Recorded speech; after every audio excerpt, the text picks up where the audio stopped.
Криси е при нас и днес ще разпознава вкусовете на Видас. Аз съм и закрила очите, нищо не вижда, надяваме се. И започваме. Криси, сега почвам да сипвам. Ако познаеш някой от билките, ще ти подаря цяло кенче. Готова ли си? Естествено. Има вкус май на боровинка. Нищо общо с боровинката. Продължаваме нататък. Спокойно, не се плаши. Това е само Видас. О, това със сигурност има вкус на бъс. На бъс? Айде, изпий си го цялото. Позна. Това отново има нещо като горски плод.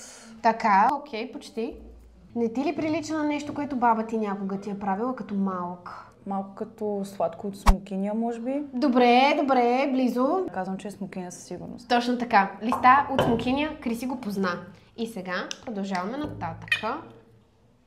Това е доста леко. Наподобява малко на мента. Предишните бяха газирани. Това според теб газирано ли е? Със сигурност не е газирано. Да, имаме негазирани напитки, така е. Като студен чая. Чудесно. Билка казваш. Да, Мурсалски чай. Билков. Точно така. Браво, Криси. Мурсалски чай и лимон. Понеже позна достатъчно билки, махаме ти превръщицата и ти можеш да си харесаш. Ето, заповядай, избора пред теб. Ами ще заложа на Мурсалски чай. Ето, заповядай. Твоя си е. Последвай ни в TikTok.